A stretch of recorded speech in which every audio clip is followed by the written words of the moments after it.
All right, folks, here we are. We're up under the RV. It's a E450. It could be an F53. It doesn't matter. But anyway, it's a aft. That means the fuel tank is after the axle, in the rear of the axle. All right. Some of the F53s are in the center. All right. So we'll show you something that's alarming. If y'all have these E450s, E350s, and the tanks in the rear or whatever, I want you to look at something. All right, that's an exhaust plate to stop you from heating up inside the plastic and all that in your RV. But look at that wiring harness there. This just goes to your fuel pump, folks. Look at that. That's going to rub against there bzz, bzz, and short out. So I'm going to improve that. At least they put it on this connector right here to hold it, right? The mount. But I'm going to take that, tape it up, put a piece of rubber around it so it don't cut right on this metal. Look at that, man. It's like a razor blade, for God's sake. So let me show you once again what I did. There's the straps, right? So you have the top straps I showed you in the other video. This is the black strap bottom, which holds it to the frame. So there's 3 of them and then 3 of the top straps. Now how do the top straps hold? Well, they go through right here. Remember, I showed you how to twist them.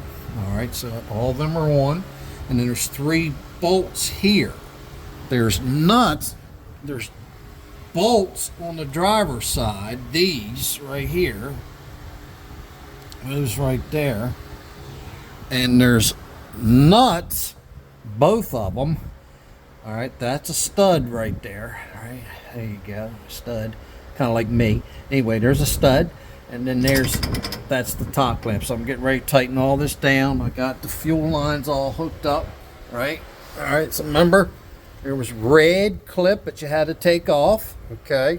And then the blue was for a vapor. All right, red is dangerous, right? And blue, I don't know what that is. I guess cool.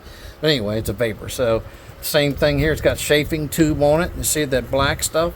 So I'm going to take this and zip tie it up. Here's your generator wire just hanging, moving around. I guess it's in a shield. Now this was the generator one, okay? That line right there, that's the generator line. It goes all the way up to the generator where it is right there. There you go. So anyway, just showing you what I did. I got it up in there. Out that wiring harness, getting ready to chafe through there or cut. That wouldn't be good. You'd be driving and blow a fuse, and then the engine dies. All right, and that would be on me because I didn't do nothing about it, right? So if you got one of these, get your butt up in there and make sure that ain't all rubbing up against there. Protect it, put it in 3/4 water hose if you have to, and zip tie it. I don't care. Anyway, thank you very much, Jeff from RV Diagnostics. The tank's up in here. I'll do another video on the pressure test up there because remember when I turned the key on, it barely built any pressure and it dropped to 0 after that. And I showed you why in the other video, because a piece of the plumbing built into the pump itself popped out. All right, so thank you very much, Jeff from RV Diagnostics.